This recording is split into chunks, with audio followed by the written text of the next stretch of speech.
As a woman between ages 50 to 70, do you struggle with speaking up and asserting yourself? It's not your fault. Growing up, you were told to be polite, quiet, ladylike. Don't make a scene. Let the men handle it. Good morning, everyone, and welcome to Voices of Change, the podcast where we explore the stories, struggles, and strengths of generations past and present. I'm your host, Rani. Today we're diving into a topic that resonates deeply with many women who were born between 1955 and 1975, often referred to as baby boomers and early Gen Xers. These women grew up in a world that often discouraged them from being assertive, speaking up, and claiming their space. But here's the thing, it's never too late to rewrite the script.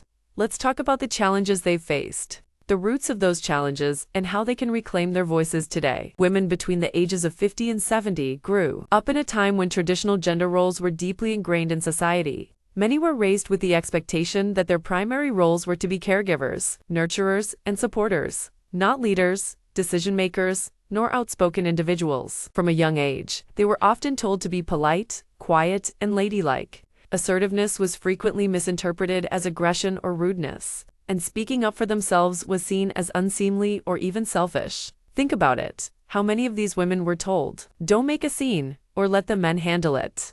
How many were praised for being easygoing or accommodating, while their male counterparts were encouraged to be bold and ambitious? These messages, often subtle but pervasive, shaped their self-perception and behavior well into adulthood. Fast forward to today. Many of these women find themselves in a world that has changed dramatically. The workplace, for example, now values assertiveness, confidence, and leadership, qualities that they were often discouraged from developing. As a result, many women in this generation struggle with advocating for themselves, whether it's asking for a raise, setting boundaries, or simply saying no without guilt. They may feel invisible, overlooked, or unsure of how to step into their power. But here's the good news, it's never too late to unlearn these patterns and embrace a new way of being. How can women from this generation overcome these deeply ingrained challenges? Recognizing the ways they were socialized to shrink themselves is the first step toward change. Journaling, therapy, or even conversations with trusted friends can help uncover and challenge those old beliefs. For example, if you were taught that speaking up is unladylike, ask yourself, who benefited from that belief? And what would happen if you decided to reject it? Second, practice makes progress. Assertiveness is a skill, and like any skill, it takes time to develop. Start small, practice saying no to something that doesn't serve you, or share your opinion in a low-stakes situation. Over time, these small acts of courage will build your confidence. Third, find your tribe. Surround yourself with people who encourage and support your growth. This could be a mentor, a women's group, or even an online community. Seeing other women step into their power can be incredibly inspiring and affirming. Finally, reframe your mindset. Instead of seeing assertiveness as selfish or aggressive, think of it as a way to honor your needs and values.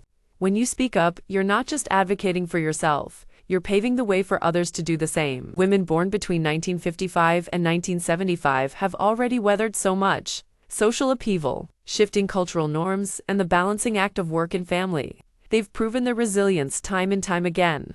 And now, as they step into this new chapter of their lives, they have the opportunity to reclaim their voices and rewrite the narrative. It's not about erasing the past, but about building on it by using their wisdom, experience, and strength to create a future where they feel seen, heard, and empowered. Thank you for joining me today on Voices of Change.